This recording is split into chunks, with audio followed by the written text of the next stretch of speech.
Hello students, you are most welcome once again in chapter number 11. Chapter number 11 हम start कर चुके थे और almost this is the last video of this chapter.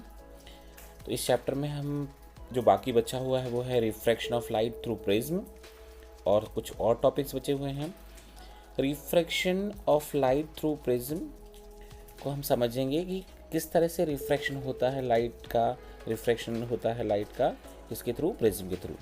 इससे पहले हम प्रिज्म को समझेंगे कि what is prism. Prism actually एक ऑप्टिकल ऑब्जेक्ट है। ऑप्टिकल ऑब्जेक्ट का मतलब समझ ही गए होगे, जो ऑप्टिक्स के में यूज़ होता है, जो ऑप्टिक्स के कुछ रूल्स एंड रेगुलेशंस को फॉलो करता है। तो प्रिज्म एक ऐसा ऑप्टिकल ऑब्जेक्ट है जो क्या करता है, लाइट को बेंड करने की कैपेसिटी रखता है।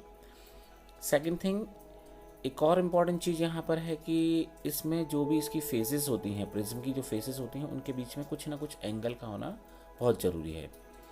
दैट मीन्स हम पिछले चैप्टर में पढ़ चुके हैं ग्लास स्लैब के बारे में।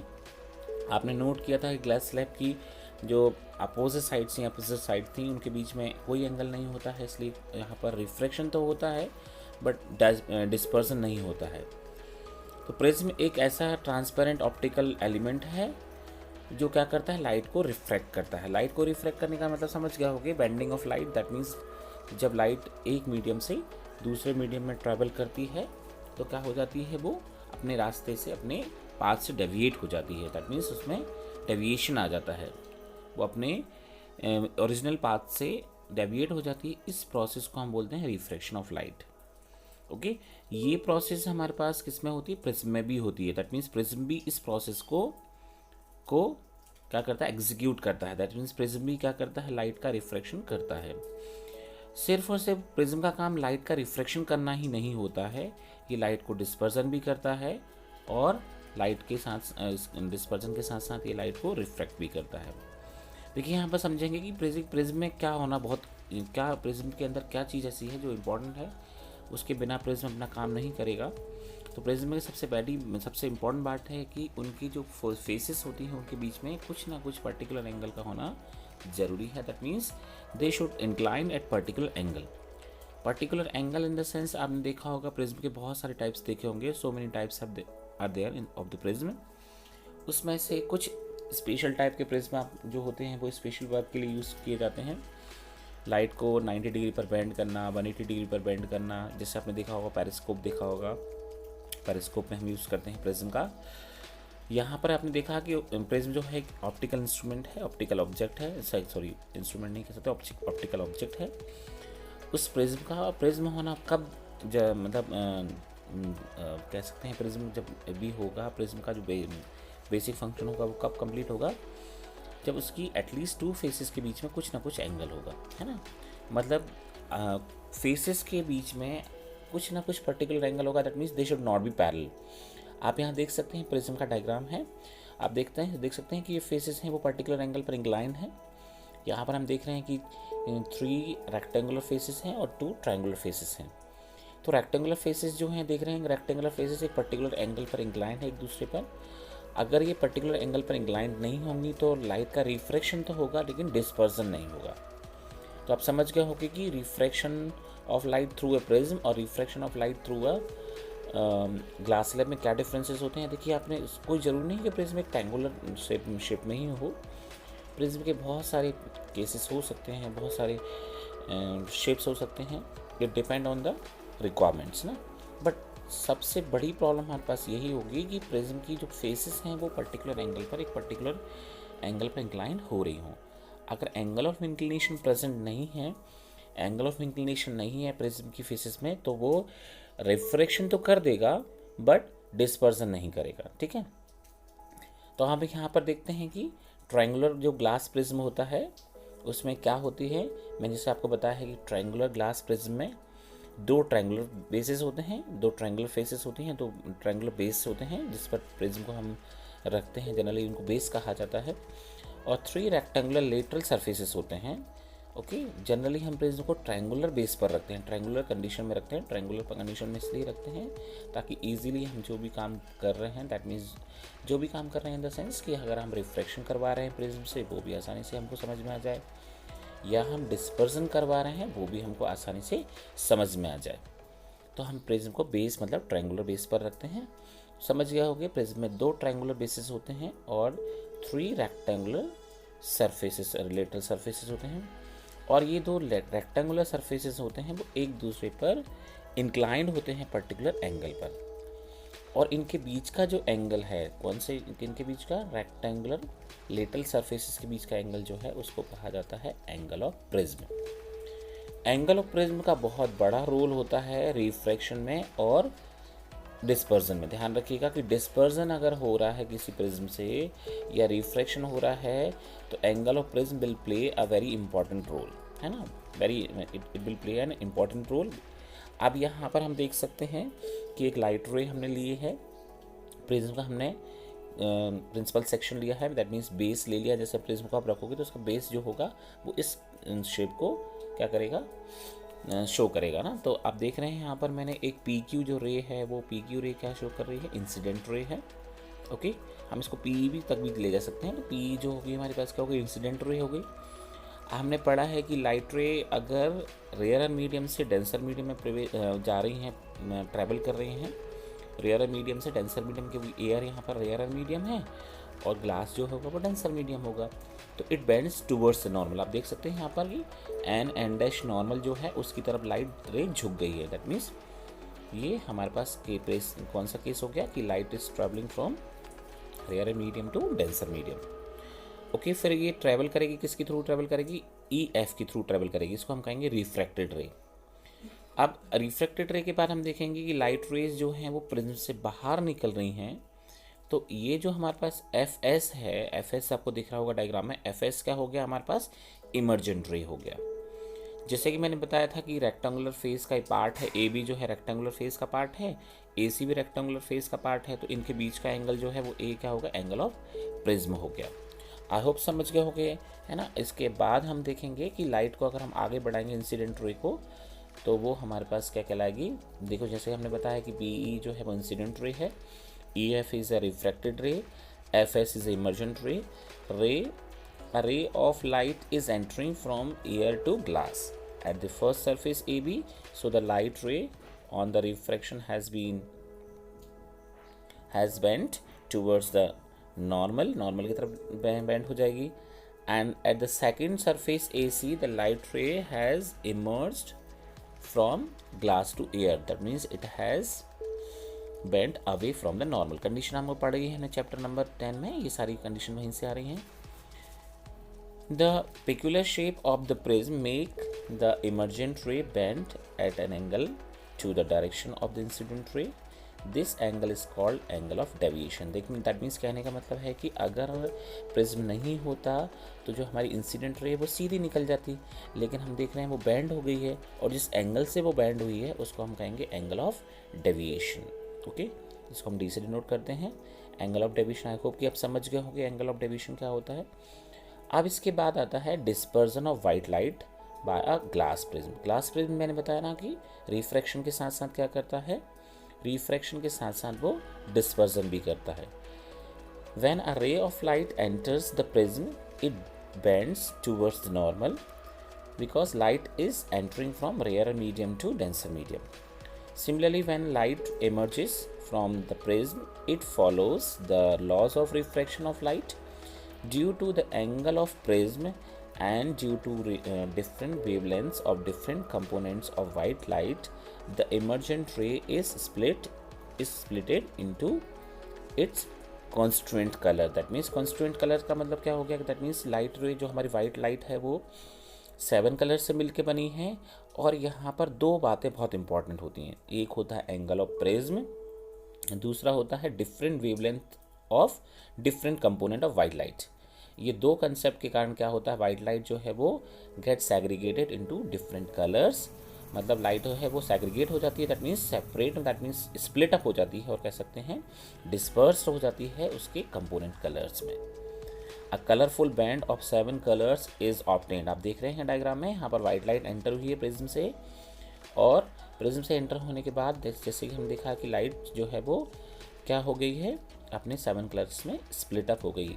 This phenomenon is called dispersion of white light by the prism. ध्यान रखिएगा ये जो डिस्पर्जन का प्रोसेस है just because of angle of prism, ये सेम टू सेम कंडीशन हमने पिछले चैप्टर में पढ़ी थी, लेकिन वहाँ पिछले चैप्टर इन द सेंस कि refraction through glass prism, sorry glass slab, but वहाँ पर रिफ्रैक्शन तो हुआ था, डिस्पर्जन नहीं हुआ था, बिकॉज दोनों अपोजिट फेसेस जो थी, opposite faces of glass prism were parallel to each other, वहाँ पर एंगल प्रेजेंट नहीं था। तो यहाँ पर due to angle of prism and different wavelengths of different components के कारण लाइट का हो गई अपने 7 कलर में स्प्लिट अप हो गई है। इसको हम बोलते हैं डिस्पर्जन ऑफ लाइट। इसको इस तरह से याद रखेंगे, विवग्योर है ना, विवग्योर का कंडीशन आपको याद होगी, नीचे से याद रखिए violet, blue, green, yellow, orange, red, है ना, इस तरह से आप इसको याद रख सकते हैं विवग्योर से। अब आपको यहाँ पर एक और इम्पॉर्टेंट बात याद रखनी है, जो हमारा रेड कलर है ना वो सबसे कम डेविएट हुआ है, मतलब सबसे कम मुड़ा है ना, और जो वॉयलेट कलर है वो सबसे ज़्यादा डेविएट हुआ है। तो जिसका वेवलेंथ सबसे कम होगा, जिसका वेवलेंथ सबसे कम होगा वो ज़्यादा बैंड होगा। तो सबसे कम वेवलेंथ किसका होता है, वॉयलेट कलर का होता है, इसलिए वो सबसे ज़्यादा बैंड हो गया है। और सबसे ज़्यादा कम जो बैंड हुआ है वो कौन सा कलर बैंड हुआ है, कम से सबसे कम, लीस्ट जो बैंडिंग है वो रेड कलर है, just because of maximum wavelength. तो यहाँ पर क्वेश्चन आता है कि विच कलर बैंड्स मैक्सिमम, तो हम यहाँ लिखेंगे वॉयलेट, और विच कलर बैंड्स लीस्ट, तो हम लिखेंगे रेड कलर। और what is the reason behind it, because red colour का जो वेवलेंथ होता है वो बहुत ज़्यादा होता है, सबसे ज़्यादा होता है स्पेक्ट्रम में, और वॉयलेट का सबसे कम होता है। अब देखिए आपने रेनबो फॉर्मेशन, रेनबो तो देखा होगा, बारिश का टाइम चल रहा है, आपने देखा पीछे बारिश की आवाज़ भी आ रही थी, बारिश का टाइम है। तो आप देख रहे हैं कि रेनबो आपने देखा होगा कि आफ्टर रेन शावर हमको some time we observe rainbow, not always, some time. तो रेनबो क्या है, rainbow is a natural spectrum appearing in the sky after rain shower. जैसे मैंने बताया ना कि आपने हमारे जो वाइट लाइट है, वाइट लाइट में ऑल 7 कलर्स प्रेजेंट होते हैं। रेन शावर के बाद हम देखते हैं कि स्पेक्ट्रम, हमको ब्यूटीफुल स्पेक्ट्रम दिखता है स्काई में, उसको हम रेनबो बोलते हैं। It is cause by dispersion of sunlight bye tiny water droplets. Water droplets मैंने बताया ना, कोई जरूरी नहीं कि प्रिज्म का शेप जो है वो ऑलवेज ट्रायंगुलर हो। जो वाटर रेन शावर के बाद जो वाटर ड्रॉपलेट्स होती हैं एटमॉस्फेयर में, वो किसकी तरह बिहेव करती हैं, प्रिज्म की तरह बिहेव करती हैं, है ना, और प्रिज्म की तरह बिहेव करती हैं। तो जैसे ही लाइट रेज और सनलाइट जो है, जो वाइट लाइट है, उन पर फॉल होती है तो वो डिस्पर्स हो जाती हैं, है ना। A rainbow is always formed in the opposite direction of that of the sun. That means अगर आप मॉर्निंग में सन देखेंगे तो आपको वेस्ट में दिखेगा, मतलब, और अगर इवनिंग में देखेंगे तो सन आपको ईस्ट में दिखेगा। That means opposite direction of sun, sun के अपोजिट डायरेक्शन में होता है ना। The water droplets acts like a small prism, जैसे मैंने आपको बताया कि वाटर ड्रॉपलेट्स हैं वो स्मॉल प्रिज्म की तरह बिहेव करती हैं, और दे रिफ्रेक्ट द एंड डिस्पर्स, मतलब रिफ्रैक्शन भी होता है। देखिएगा, ध्यान रखिए, बहुत इंपॉर्टेंट बात है कि जब रेनबो फॉर्मेशन होता है तो वहाँ कौन कौन सी प्रोसेसेस होती हैं, how many processes are there, 2 processes are there ना, रिफ्रैक्शन भी होता है और वहाँ पर डिस्पर्जन भी होता है। Okay, refraction as well as dispersion. तो जो वाटर ड्रॉपलेट्स होती हैं वो रिफ्रैक्शन की प्रोसेस भी कर रही होती हैं और डिस्पर्जन की प्रोसेस भी कर रही होती हैं। तो इससे क्या होता है, लाइट, और एक और इम्पॉर्टेंट फिनोमेनन वहाँ पर प्रेजेंट होती है, टोटल इंटरनल रिफ्लेक्शन ना। ये आपका सिलेबस में अभी नहीं है, जब आप हायर क्लासेस में जाएंगे तो आपके पास आएगा टोटल इंटरनल रिफ्लेक्शन, है ना। आप यहाँ पर डायग्राम देख सकते हैं, लाइट रेज जो एंटर हुई हैं कहाँ से, ऊपर से, है ना, upper top face of the rain drop. इसके बाद वो क्या होगी, पहले इंटर होंगी तो कौन सी प्रोसेस होगी, रिफ्रैक्शन ना, क्योंकि light rays are travelling from rare medium to denser medium, तो रिफ्रैक्शन होगा। रिफ्रैक्शन के बाद सेकंड टाइम जहाँ पर लाइट रे मुड़ रही वो कहलाता है टोटल इंटरनल रिफ्लेक्शन, है ना, टोटल इंटरनल रिफ्लेक्शन। फिर द लास्ट फेज जहाँ पर होती है वहाँ पर हमारे पास डिस्पर्जन भी होता है एज वेल एज हमारे पास देखिए यहाँ पर हमारे पास एक और चीज़ मैं आपको बताना चाहूँगा कि जब लाइट रे एंटर होती है ना, लाइट रे कहाँ एंटर होती है हमारे पास, वाटर ड्रॉपलेट्स में, तो वहाँ रिफ्रैक्शन भी होता है और डिस्पर्जन भी होता है। डिस्पर्जन के बाद लाइट रेज में टोटल इंटरनल रिफ्लेक्शन होता है, देन फिर अगेन रिफ्रैक्शन होता है, और फाइनली हम रेनबो देख पाते हैं। तो 3 प्रोसेसेस इन्वॉल्व होती हैं, 3 processes involve in formation of rainbow. First refraction, total internal reflection and dispersion. कौन कौन सी होंगी, रिफ्रैक्शन, टोटल इंटरनल रिफ्लेक्शन, देखिए रिफ्रैक्शन याद रखिएगा, refraction, total internal reflection and dispersion, इन तीन प्रोसेस से मिलकर हमारे पास रेनबो फॉर्म होता है। ओके, समटाइम हम रेनबो दो रेनबो भी देखते हैं तो वो सेकेंडरी रेनबो होता है, प्राइमरी रेनबो वाला कंसेप्ट भी होता है, बट ये हमारे थोड़े हायर क्लासेस के कंसेप्ट हैं। तो सेकेंडरी रेनबो है और प्राइमरी रेनबो है। प्राइमरी रेनबो थोड़ा सा ज़्यादा इंटेंस कॉन्ट्रास्ट होता है, दैट मीन्स कहने का मतलब ज़्यादा ब्राइट होता है, और सेकेंडरी रेनबो थोड़ा सा फेड होता है मतलब दैट मीन्स थोड़ा सा डल होता है। अब वो प्राइमरी रेनबो और सेकेंडरी रेनबो कैसे बनते हैं, ये आपके थोड़े से हायर क्लासेस के कंसेप्ट हैं। जब हायर क्लासेस में आप पहुँच जाएंगे तो वहाँ पर आप इसको सीख लीजिएगा, पर अभी मुझे ऐसा लगता है कि आपको रेनबो फॉर्मेशन समझ में आ गया होगा। अब देखिएगा और भी बहुत सारे काम होते हैं, और भी बहुत सारी प्रोसेस होती हैं, जैसे होता है atmospheric refraction. Atmospheric refraction that means हमको पता है एटमॉस्फेयर में ऑलरेडी एयर की बहुत सारी लेयर्स प्रेजेंट हैं।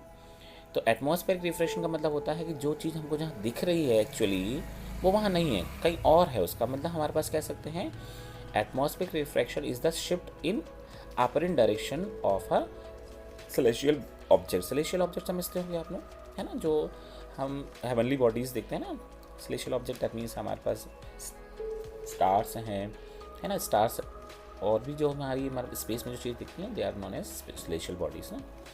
तो वो अपनी ओरिजिनल जगह पे नहीं दिखती हैं, दैट मीन्स आपने देखा होगा ना स्टार्स हमेशा आपको ट्विंकलिंग करते दिखेंगे, ट्विंकलिंग करते दिखते हैं। तो उसका रीज़न क्या होता है, एटमॉस्फेरिक रिफ्रैक्शन उसका रीज़न होता है ना।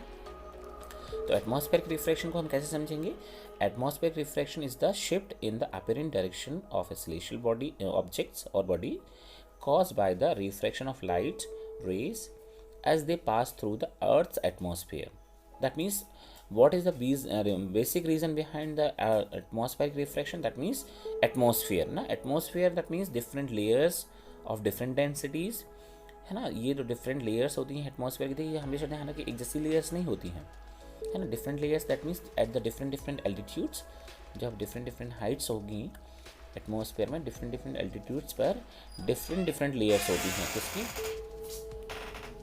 एटमॉस्फेयर की ना। ओके, तो इसके से हमारे पास जो रिफ्रैक्शन होता है उसको हम बोलते हैं एटमॉस्फेरिक रिफ्रैक्शन। ओके, अब यहाँ पर सबसे बेस्ट एग्जांपल है हमारे पास ट्विंकलिंग ऑफ स्टार्स। स्टार्स जो हैं वो ट्विंकलिंग करते हैं just because of atmospheric refraction. होता क्या है, लाइट अपनी जो स्टार्स हैं वो लाइट एमिट करते हैं, और वो लाइट जो होती है वो कहाँ एंटर करती है, एटमॉस्फेयर में। पर एटमॉस्फेयर जो है वो डिफरेंट लेयर्स के से मिलकर बना है, दैट मीन्स हर लेयर की डेंसिटी और थिकनेस एक जैसी नहीं है। जब डेंसिटी और थिकनेस एक जैसी नहीं है तो कुछ लेयर्स डेंस होंगी, कुछ लेयर रेयरर होंगी। तो जैसे जैसे हम नीचे आते जाते हैं तो एटमॉस्फेयर की डेंसिटी बढ़ती जाती है।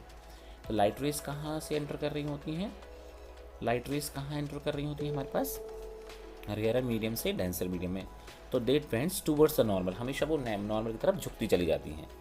और कंटिन्यूस बेंडिंग होती है तो हमको जो पोजीशन होती है स्टार्स की वो हमको उनकी रियल पोजीशन से अलग दिखती है, दैट मीन्स समटाइम वो चेंज होती जाती है। Stars emits their own light and they twinkle due to the atmospheric refraction of light, है ना। Stars are very far away from the earth, hence they are considered at the point source of the light. मतलब बहुत दूर हैं तो हमको point source की तरह हम क्या करते हैं, उनको कंसीडर करते हैं ना। Okay, when the light coming from the stars enter to the earth atmosphere, जब वो अर्थ के एटमॉस्फेयर में एंटर करती है तो हमारे पास पता है अर्थ जो है वो डिफरेंट लेयर्स पर, लेवल्स पर डिफरेंट डेंसिटी होती है, वेरिएशंस होते हैं डेंसिटी में एट द डिफरेंट लेवल्स ना, because of variation in the air density at the different levels of the atmosphere. When the star light refracted by the atmosphere comes more towards us, it appears brighter. When it comes less towards us, no? Therefore, it appears if the stars are twinkling at the night, है ना। That means कहने का मतलब है कि simply अगर हम देखेंगे यहाँ पर दो पोजीशन दिखाई ना, अर्थ से देखो लाइट एक स्टार दिखा है, वहाँ पर हमने देखा होगा कि वहाँ से लाइट रेस आ रही हैं, जैसे मैंने बताया ना आपको कि लाइट रेज जो है वो रेयर मीडियम से डेंसर मीडियम में एंटर कर रही हैं, तो वो कंटिन्यूसली क्या करेंगी, टूवर्ड्स द नॉर्मल, हमारे पास टूवर्ड्स द नॉर्मल क्या होंगी, वो झुक जाएंगी। तो हम देखेंगे कि हमको स्टार जो है वो अपेरेंट पोजीशन पे दिखेगा, है ना। लाइट रेज को आप पीछे बढ़ाएंगे, आप देखेंगे तो आपको 2 पोजीशन दिख रही होंगी। तो इस तरह से हमको स्टार्स की जो ट्विंकलिंग है वो हो जाती है। आई होप कि ये समझ में आ गया होगा। नहीं समझ में आया होगा तो इसको हम थोड़ा सा रियल क्लासरूम में ले लेंगे तो ये आपको अच्छे से और समझ में आ जाएगा। तो ट्विंकलिंग ऑफ स्टार्स जो है, आपने सबसे इम्पॉर्टेंट चीज़ आपको यहाँ याद रखनी है कि ट्विंकलिंग ऑफ स्टार्स जो है वो किसके कारण होता है, एटमॉस्फेरिक रिफ्रैक्शन के कारण होता है। मतलब यहाँ पर which phenomenon is responsible for twinkling of stars, atmospheric refraction, है ना। I am repeating again and again क्योंकि समटाइम 1 मार्क क्वेश्चंस होते हैं तो पूछते हैं कि अगर ट्विंकलिंग ऑफ स्टार्स जो है वो किसके कारण हो रही है, क्यों हो रही है ना। तो हम यहाँ पर आंसर क्या लिखेंगे, ट्विंकलिंग ऑफ स्टार्स जो है वो just because of atmospheric refraction कारण है। दैट मीन्स हम ऐसे समझ सकते हैं कि जो हमारी एटमॉस्फेयर की लेयर होती हैं वो स्टेबल नहीं होती हैं। लाइट क्या होती है, वहाँ से जो आ रही होती है तो उन लेयर से पास ओवर हो रही होती है।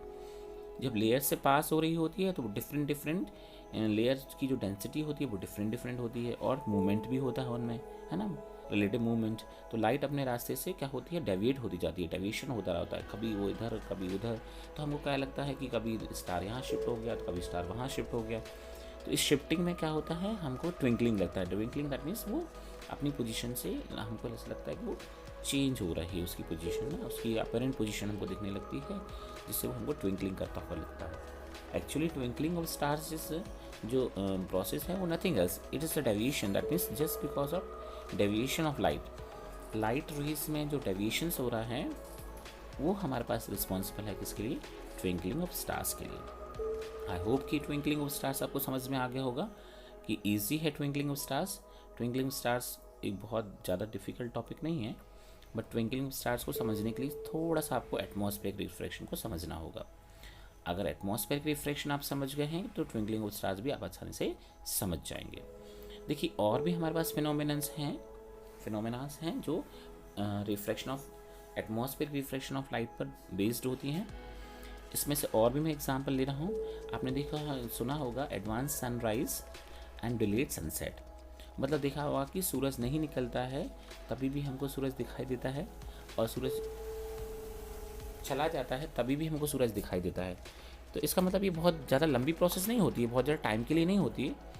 It is only about 2 minutes का डिफरेंसेस होते हैं। ओनली 2 मिनट का काम होता है। 2 मिनट हमको पहले दिख जाता है सन उसके राइजिंग टाइम से, और 2 मिनट लेट तक दिखता है उसके डिलेड टाइम, सनसेट टाइम से ना। तो ऐसा क्यों होता है? Sun is visible to us about 2 minutes before the actual sunrise and about 2 minutes after the actual sunset because of atmospheric refraction. इसके पीछे भी atmospheric refraction responsible होता है।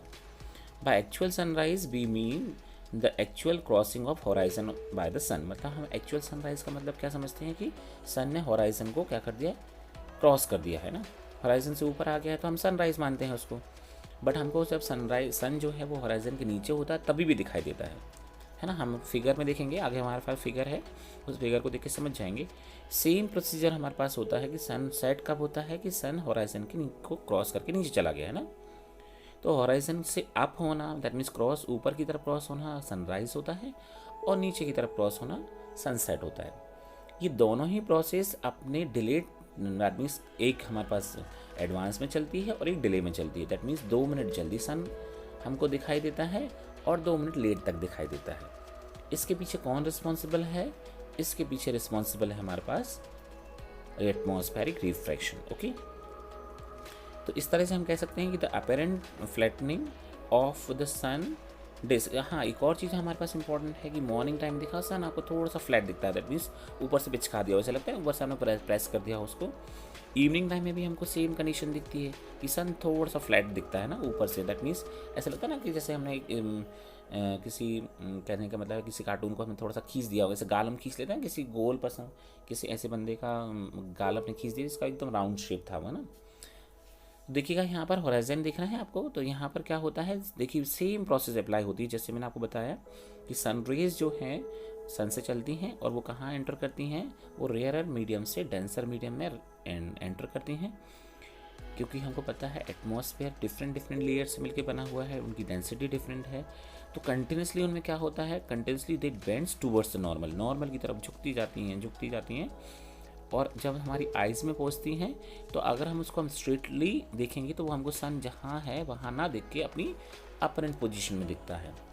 ओके, अब एक्चुअली मैं आपको डायग्राम ड्रॉ नहीं कर सकता क्योंकि मैंने ये जो वीडियो है वो बिहाइंड द स्क्रीन बनाया है। मैं कभी अगर हुआ तो इसको मैं आपको with the help of diagram दिखाऊंगा तो आप अच्छे से समझ पाएंगे कि what is the reason behind the early, that means the advance sunrise and delayed sunset.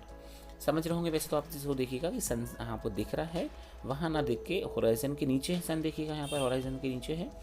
Horizon के नीचे होते हुए भी सन की अपेरेंट पोजीशन हमको दिख रही है, और ये अपेरेंट पोजीशन के पीछे कौन रिस्पॉन्सिबल है? एटमॉस्फेरिक रिफ्रैक्शन रिस्पॉन्सिबल है।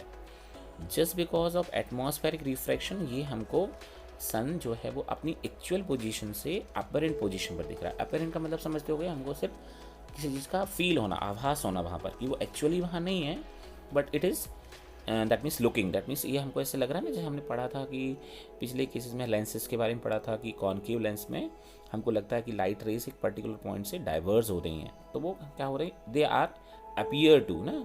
तो सेम है, अपेरेंट पोजीशन दिख रही है, apparent position of the sun. That means sun is looking above the horizon, horizon से ऊपर दिख रहा है। ये दिखने का रीज़न क्या है? उसमें atmospheric refraction is responsible behind it, मतलब इसके पीछे एटमॉस्फेरिक रिफ्रैक्शन रिस्पॉन्सिबल है। आई होप कि समझ रहे होगे आपकी एटमॉस्फेरिक रिफ्रैक्शन के आपने जो एग्जांपल्स दिखे। पहला एग्जांपल हमने क्या देखा? ट्विंकलिंग ऑफ स्टार्स देखा। फिर हमने डिलेड सनसेट देखा कि कैसे delayed sunset, that means 2 minute हमको एक्स्ट्रा टाइम मिलता है इसलिए सन को देखने के लिए। ऐसे ही आपने एडवांस सनराइज़, एडवांस सनराइज़ का मतलब क्या हुआ कि सन हमको 2 मिनट पहले दिख जाता है। होप सो अंडरस्टूड ना। नेक्स्ट टॉपिक हमारे पास है scattering of light. Scattering of light को समझने का सिंपल तरीका आपको याद होगा, ये टॉपिक आपने 9th क्लास में पढ़ा है केमिस्ट्री में, 9th साइंस में ना, scattering of light. Scattering of light को समझ लें, स्कैटर्ड का मतलब होता है स्प्रेडिंग आउट, मतलब फैल जाना है ना, मतलब उसको मतलब स्प्रेड आउट कर देना। In the air part of the sunlight is scattered, the small particles, small particle आपको पता है एयर में क्या है, स्मॉल पार्टिकल्स होते हैं, डस्ट पार्टिकल्स भी होते हैं, एयर मॉलिक्यूल्स भी होते हैं ना, एयर मॉलिक्यूल्स होते हैं, वाटर ड्रॉपलेट्स भी होती हैं, बहुत सारी चीज़ें हमारे पास स्मॉल पार्टिकल्स होते हैं। तो है ना, इस कहने का मतलब हमारे पास है कि स्मॉल पार्टिकल्स क्या करते हैं? स्कैटर्ड करते हैं, जिसको photon, scatter photons the more. अब फोटोन यहाँ पर एक थोड़ा सा नया कंसेप्ट है, एक नया वर्ड है। फोटोन कहने का मतलब हमारे पास पार्टिकल नेचर होता है लाइट का। इसको आप समझने के लिए आपको थोड़ा सा हाई स्टडीज़ करनी पड़ेंगी, तब आप समझ पाएंगे। लेकिन आप यहाँ समझ लें कि फोटोन दैट मीन्स यहाँ हम स्कैटरिंग ऑफ लाइट को फोटोन का कंसेप्ट, दैट मीन्स फोटोन्स का कंसेप्ट है कि एक पार्टिकल है, लाइट को हम पार्टिकल्स कंसिडर कर रहे हैं, और जो ये जो पार्टिकल्स हैं स्मॉल पार्टिकल्स वो फोटोन्स को स्कैटर कर देते हैं। The shorter their wavelength is, है ना, जो शॉर्ट वेवलेंथ जिसका शॉर्टर होगा उनको वो स्कैटर कर देंगे, है ना, उनको ज़्यादा स्कैटर करेंगे। मतलब ऐसे फोटोन जिनका वेवलेंथ कम होगा वो ज़्यादा स्कैटर्ड होंगे, और ऐसे फोटोन जिनका वेवलेंथ ज़्यादा होगा वो कम स्कैटर्ड होंगे। Therefore in the scattered light the short wavelength predominant मतलब शॉर्ट वेवलेंथ वाले जो कलर्स हैं वो प्रीडोमिनेंट मतलब ज़्यादा स्कैटर्ड हो जाएंगे। And the sky appears blue while direct sunlight is sometimes somewhat yellowish और even reddish when the sun is very low. अब हमने देखा होगा कि जब सन लो होता है दैट मीन्स मॉर्निंग टाइम में और इवनिंग टाइम में लाइट हो ऑलमोस्ट हमको वहाँ से लाइट जो दिखती है वो रेडिश दिखती है, सन हमको रेडिश दिखता है और येलोइश दिखता है। तो आप देखेंगे बिबग्योर में ना, बिबग्योर में देखेंगे तो आपका वी जो है वो वॉयलेट है, वी वायलेट है हमारे पास, है ना। तो अब यहाँ पर वी वायलेट है, इंडिगो है और ब्लू है, मतलब वहाँ जो लास्ट वाले 3-4 कलर्स हैं वो ऑलमोस्ट ब्लू कलर की कैटेगरी में आते हैं, और वो लीस्ट वेवलेंथ वाली कैटेगरी है। जो वॉयलेट है वो लीस्ट वेवलेंथ में है ना, तो लीस्ट वेवलेंथ में है तो सबसे ज़्यादा स्कैटर्ड हो जाएगा, और सबसे ज़्यादा स्कैटर्ड हो जाएगा दैट मीन्स चारों तरफ ब्लू कलर फैल जाएगा, वॉयलेट कलर फैल जाएगा, तो हमको क्या दिखेगा? जो स्काई है वो ब्लू दिखेगा।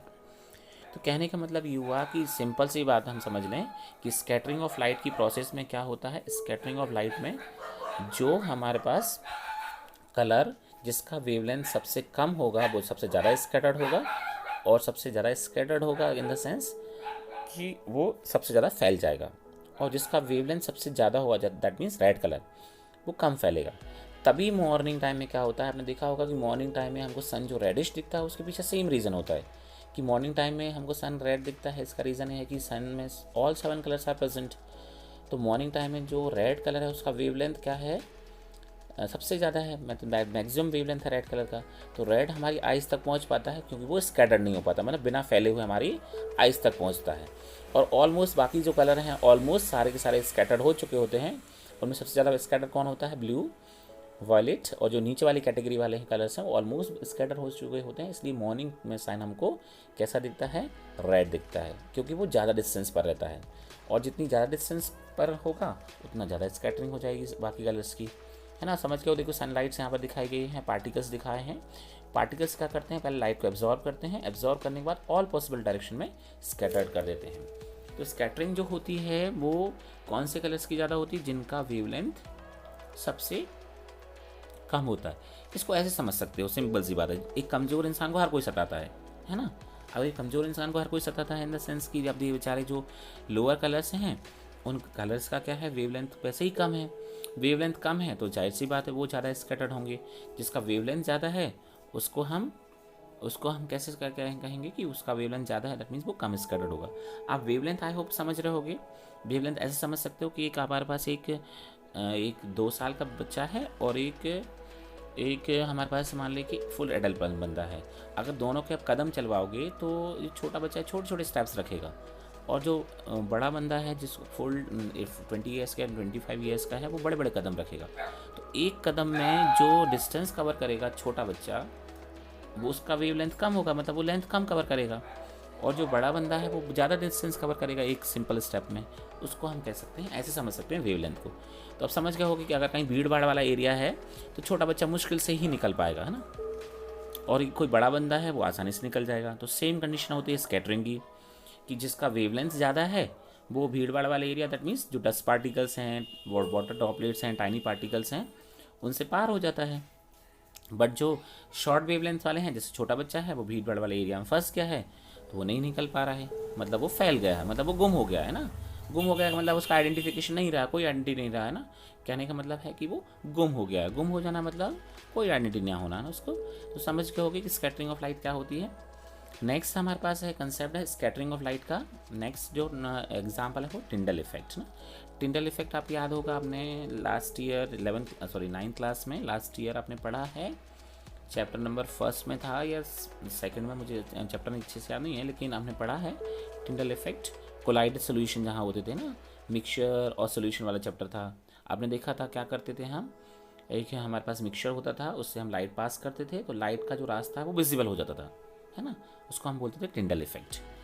तो the earth atmosphere is a homogeneous mixture, heterogeneous mixture of minute particles, है ना। माइन्यूट पार्टिकल्स दैट मीन्स आपने देखा हेट्रोजीनियस मिक्सचर, दैट मीन्स आपका भी देखा होगा कि बहुत ज़्यादा डस्टी एरिया होता था हमको डस्ट दिखने लगती है, बहुत ज़्यादा धुआं होता है तो हमको धुआं स्मोक दिखने लगता है ना। तो हेट्रोजीनियस दैट मीन्स वो प्रॉपर्ली मिक्स नहीं हो पाता है। हेट्रोजीनियस का मतलब समझ गए होगे। एग्जाम्पल और ले सकते हैं हेट्रोजीनियस को समझने के लिए कि अगर आप पानी में शक्कर घोलेंगे, शुगर को मिक्स करेंगे तो वो कम्प्लीटली डिसअपियर हो जाएगी, लेकिन सैंड अगर मिक्स करेंगे तो वो कम्प्लीटली डिसअपियर नहीं होगी। तो उसको हम बोलते हैं हेट्रोजीनियस मिक्सचर, किसका, वाटर और सैंड का। तो यहाँ पर भी हमारे पास देखें एटमॉस्फेयर जो होता है वो हेट्रोजीनियस मिक्सचर है किसका, माइन्यूट पार्टिकल्स का। दीज पार्टिकल्स इंक्लूड्स, क्या क्या इंक्लूड होता है इसमें, स्मोक है, टाइनी वाटर ड्रॉपलेट्स हैं, सस्पेंडेड पार्टिकल ऑफ डस्ट हैं, and includes molecules of air के मॉलिक्यूल्स भी इसमें इंक्लूड होते हैं। When a beam of light strikes such a fine particle, the path of the beam becomes visible. आपने देखा होगा इसको एक और एग्जाम्पल बहुत अच्छे समझ सकते हैं। रात के टाइम में अगर हम गाड़ी चलाते हैं ना, तो बाइक चलाएं या फिर आप मोपेड चलाएं, देखिए जहाँ धूल मिट्टी वाला एरिया होगा, जहाँ बहुत धूल उड़ रही होगी, तो आपको देखा होगा धूल मिट्टी के पार्टिकल्स जो हैं वो दिखने लगेंगे। लेकिन अगर क्लियर कट एटमॉस्फेयर होगा, क्लियर कट मतलब वो जो होगा आपका सराउंडिंग होगी, तो वहाँ पर आपको लाइट नहीं दिखेगी कहाँ से पार हो रही है। तो समझ गए होगे। तो रास्ता है लाइट का जो वो विजिबल हो जाता है। द लाइट रीचेस अस, या हमसे दूर जा रही होती है वो हमको दिखने लगती है। After being reflected diffusely, diffusion हमने पढ़ा, डिफ्यूज रिफ्लेक्शन पढ़ा था हमने, reflected diffusely by these particles, the phenomenon of scattering of light by the colloidal particle gives rise to Tyndall effect. हमने बताया है कि स्कैटरिंग होती है वहाँ पर भी लाइट की, लाइट फैल जाती है, स्कैटरिंग होती है, और यहाँ स्कैटरिंग कौन कर रहा होता है, कोलाइडल पार्टिकल्स। हमने पढ़ा है कोलाइडल पार्टिकल्स क्या होते हैं, याद है हमने मिक्सचर पढ़े हैं ना, और सॉल्यूशंस पढ़े हैं, कोलाइडल सॉल्यूशन भी पढ़ा है। तो उसमें पता है साइज़ ऑफ पार्टिकल के ऊपर डिपेंड करता है कि वो कब किस साइज़ के पार्टिकल्स होंगे, तो वो कोलाइडल कहलाएगा ना। तो यहाँ पर जो 10 पार्टिकल होते हैं, वाटर ड्रॉपलेट्स होती हैं, वो कोलाइडल सॉल्यूशन होती हैं, कोलाइडल पार्टिकल होते हैं किसमें, एयर में। और उससे क्या होती है, लाइट क्या हो जाती है, स्कैटर्ड हो जाती है। और the phenomena is seen when the fine beam of light sunlight enters a smoke filled room through a small hole. अगर स्मॉल होल से आप देखेंगे तो भी आपको ये प्रोसेस समझ में आ जाएगी। आई होप कि आप समझ गए होंगे कि स्कैटरिंग ऑफ लाइट क्या है।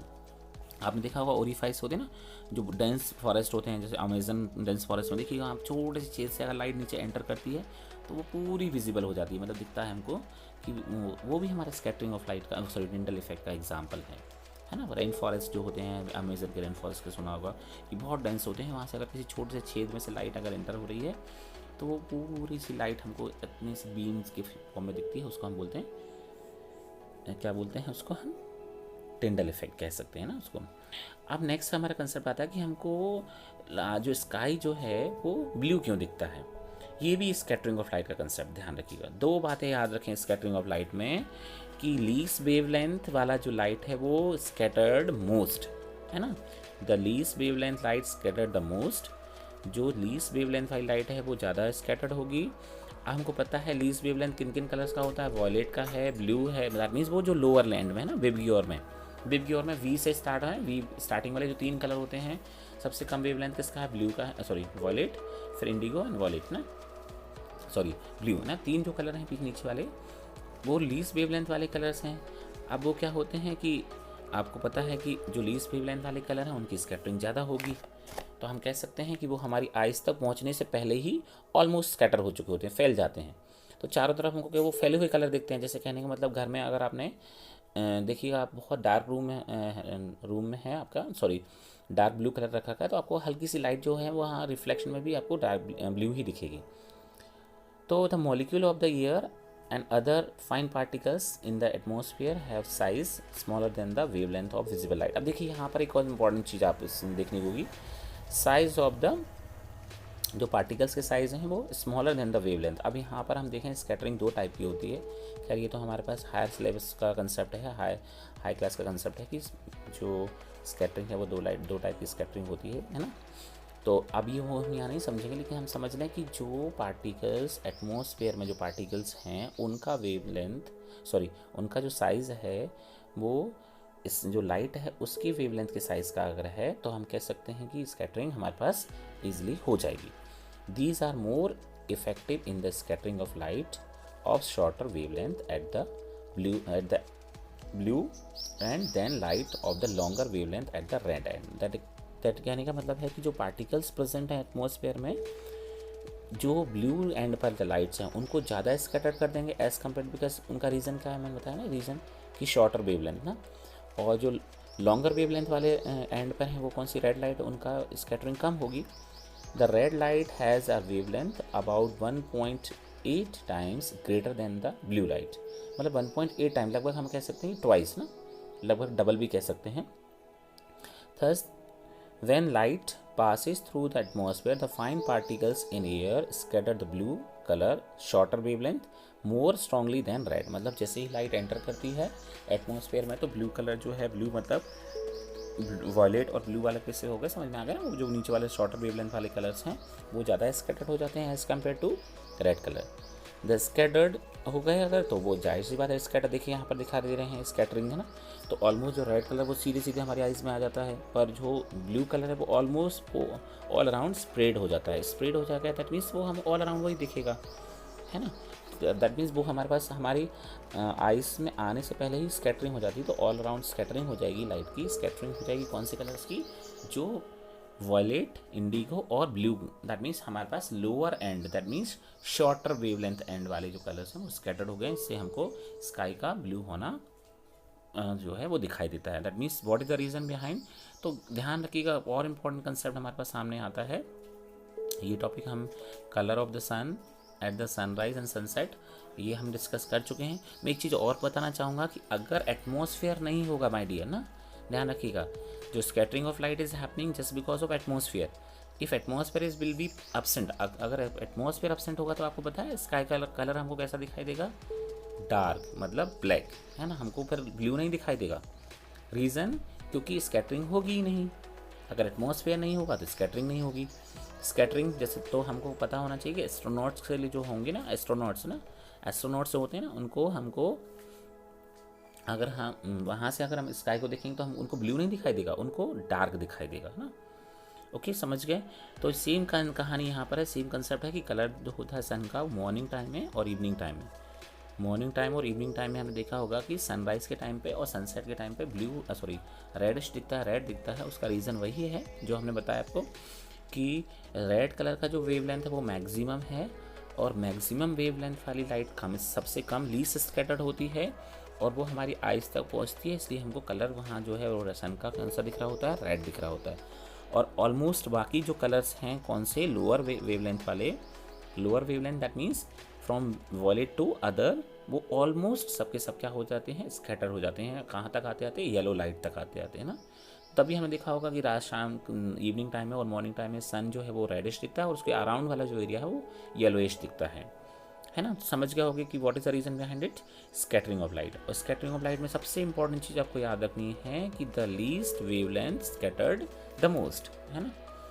Light from the sun near the horizon passes through thicker layers of the air and larger distance. देखो दो चीज़ें इंपॉर्टेंट होती है, एक तो लेयर्स भी थिक हो जाती है वहाँ पर क्योंकि बहुत ज़्यादा डिस्टेंस हो जाती है ना, और वो लॉन्ग डिस्टेंस कवर कर रही होती है। और हमारी, है ना, earth atmosphere before reaching our eyes, हमारी आइज में अगर वो पहुँचने से पहले क्या होता है, however light from the sun overhead would travel relatively shorter distance at the noon time. The sun appears white as only as a little of the blue and violet colors are scattered near the horizon। कहने का मतलब ये बोलना चाह रहे हैं कि अगर हम आफ्टरनून टाइम में देखेंगे तो सन जो हमारे सिर के ऊपर होता है, लगभग वो ना सिर के ऊपर ओवरहेड ना, तो सिर के ऊपर होता है तो उस टाइम में डिस्टेंस थोड़ी कम कवर करता है। कौन, सनरेज ना, सनलाइट्स जो है वो कम डिस्टेंस कवर करती है, तो वहाँ पर इतना स्कैटरिंग नहीं हो पाती किसकी, ब्लू और वायलेट कलर की, जितनी की मॉर्निंग टाइम में होती। कि मॉर्निंग टाइम में सन होराइजन पर होता है तो इट टेक्स लॉन्ग डिस्टेंस ना, जो रेज हैं वहाँ से आने में काफ़ी डिस्टेंस कवर करती हैं, इसलिए वहाँ पर जो स्कैटरिंग है ब्लू और वायलेट का वो ज़्यादा हो जाता है। लेकिन आफ्टरनून टाइम में कम होता है बिकॉज सन रेज जो है वो लेस डिस्टेंस कवर करती हैं, इसलिए आफ्टरनून टाइम में, नून टाइम में सन हमको वाइट दिखता है, दैट मीन्स ब्राइट वाइट दिखता है, बट मॉर्निंग टाइम में और इवनिंग टाइम में वो रेडिश दिखता है। रीज़न, क्योंकि लॉन्गर वेवलेंथ जो है वो ही हमारे लॉन्गर वेवलेंथ वाले कलर ही हमारे आइज़ में पहुंच पाते हैं मॉर्निंग टाइम में एंड इवनिंग टाइम में, बट इन द और आफ्टरनून टाइम में ऑलमोस्ट सारे कलर हमारी आइज़ में पहुंच रहे होते हैं क्योंकि they are covering less distance. तो देख सकते हैं यहाँ पर आप डायग्राम में देख सकते हैं कि होराइजन दिखा है, सन नियर होराइजन, तो इट्स कवर लॉन्ग डिस्टेंस, और सन अगर आफ्टरनून टाइम में है, नून टाइम है, तो हमारे सिर के ऊपर होता है, तो जो सन रेज हैं वो लेस डिस्टेंस कवर करती हैं। इससे हमको सन जो है वो ब्राइट दिखता है, कौन से टाइम में, आफ्टरनून टाइम में ब्राइट वाइट दिखता है, और मॉर्निंग टाइम में और इवनिंग टाइम में वो रेडिश दिखता है। I hope you understood well everything. अगर आप समझ गए हैं तो please like and subscribe the channel.